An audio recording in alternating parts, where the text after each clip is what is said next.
Imagine a band that shook the world with just one debut album, sparking chaos backstage, yet worshipped like gods on stage. A group so wild and unfiltered, they became symbols of freedom, rebellion, and raw rock and roll. This is the story of Guns N' Roses, a band that was nearly destroyed by ego and addiction, only to come back even stronger. From the grimy streets of Sunset Strip to the biggest stadiums on earth, this isn't just rock history, this is a legacy. But how did it all start? Who survived the madness? And where are they now, in the year 2025? In March 1985, in the heart of Los Angeles, Guns N' Roses was born from the collision of two local bands, Hollywood Rose, featuring Axl Rose and Izzy Stradlin, and L.A. Guns, led by Tracy Guns. The band's name came from their surnames, Guns N' Rose. But that early lineup was short-lived. Tracy Guns, along with other members, left almost immediately. In their place came a trio that would define the band's golden age.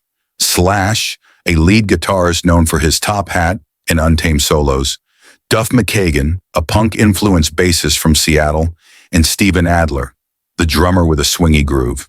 With Axl Rose on vocals, Slash on lead guitar, Izzy Stradlin on rhythm guitar, Duff McKagan on bass, and Steven Adler on drums, the classic lineup of Guns N' Roses was complete. What followed next would shake the foundation of rock music.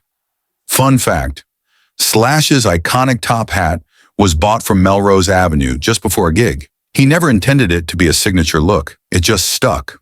In July 1987, Guns N' Roses released their debut album, Appetite for Destruction. It wasn't an instant success. In fact, MTV initially refused to play their music videos. But once Welcome to the Jungle and Sweet Child of Mine started airing, the floodgates opened. Appetite exploded into the charts, eventually selling over 30 million copies worldwide. Sweet Child of Mine became their first and only Billboard Hot 100 #1 single.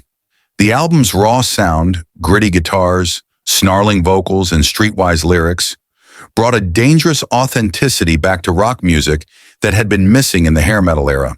Suddenly, Guns N' Roses was the biggest band in the world. Fun fact, Sweet Child of Mine started as a joke. Slash was just playing a warm-up riff, and the rest of the band built the song around it in a jam session. As fast as their fame rose, so did the cracks behind the scenes. Drugs, alcohol, and internal drama took their toll.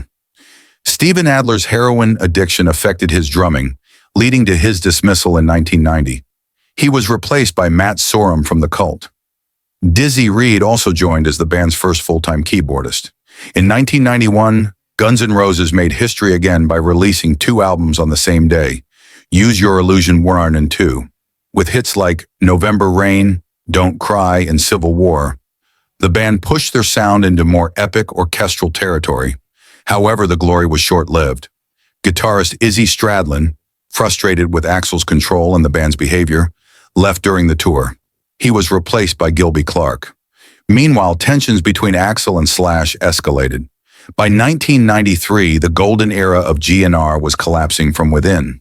After releasing the punk-inspired The Spaghetti Incident, in 1993, Guns N' Roses effectively vanished. Axl Rose legally took ownership of the band name and spent over a decade crafting a new version of GNR. Slash, Duff, Matt Sorum, all departed by the mid-90s. What followed was years of delays, rumors, and rotating lineups. Musicians like Buckethead, a masked guitar virtuoso, Robin Fink from Nine Inch Nails, and Tommy Stinson, formerly of The Replacements, were brought in. Finally, in 2008, after nearly 15 years of work, Axl released Chinese Democracy. The album cost an estimated $13 million, making it the most expensive rock album ever made.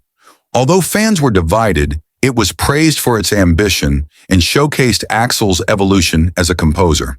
Fun fact, the album Chinese Democracy took so long to produce that it became a cultural punchline. Dr. Pepper even promised free soda to every American if it was released in 2008, and had to honor it. The unthinkable happened in 2016. After decades of animosity, Slash and Duff McKagan reunited with Axl Rose for the Not in This Lifetime World Tour. The name itself mocked Axl's past quote that a reunion would never happen in this lifetime. The lineup included Axl, Slash, Duff, Richard Fortus rhythm guitar, Frank Ferrer drums, Dizzy Reed, and Melissa Reese keyboards. The tour grossed nearly $600 million, making it one of the highest-grossing tours of all time. Not only did they perform their classics, but they reintroduced Chinese democracy tracks into the live set, with Slash and Duff putting their own spin on them. Fun fact, Axl performed double duty in 2016, singing for both Guns N' Roses and AC/DC during Brian Johnson's temporary departure due to hearing issues. In 2016, Guns N' Roses have remained consistently active, something almost unimaginable in the chaotic 90s. They've played hundreds of shows across continents and released new singles like Absurd and Hard School in 2021, featuring Slash and Duff, marking their first studio recordings together in decades. Despite fan anticipation, a new full-length album has yet to materialize. However, members have hinted in interviews that unreleased material is in progress, blending the experimental side of Chinese democracy with the raw power of their classic sound. As of 2025, Guns N' Roses is still going strong with this lineup. Axl Rose, vocals Slash, lead guitar, Duff McKagan, bass Richard Fortus, rhythm guitar, Frank Ferrer, drums Dizzy Reed and Melissa Reese, keyboards.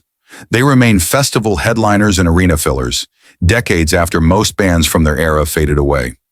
Fun fact, Duff McKagan returned to college in the 2000s to study finance, so he could better understand the music industry and help younger artists. Guns N' Roses is more than just a rock band.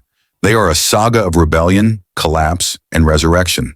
They showed the world that authenticity doesn't always come clean, that real artistry is messy, loud, and sometimes destructive. But even after decades, Axl, Slash, and Duff stand tall, proving that true rock and roll never dies. From Skid Row in L.A. to global stadiums, from bar fights to billion-dollar tours, from silence to second chances. This is Guns N' Roses. And the best part? Their story isn't over yet.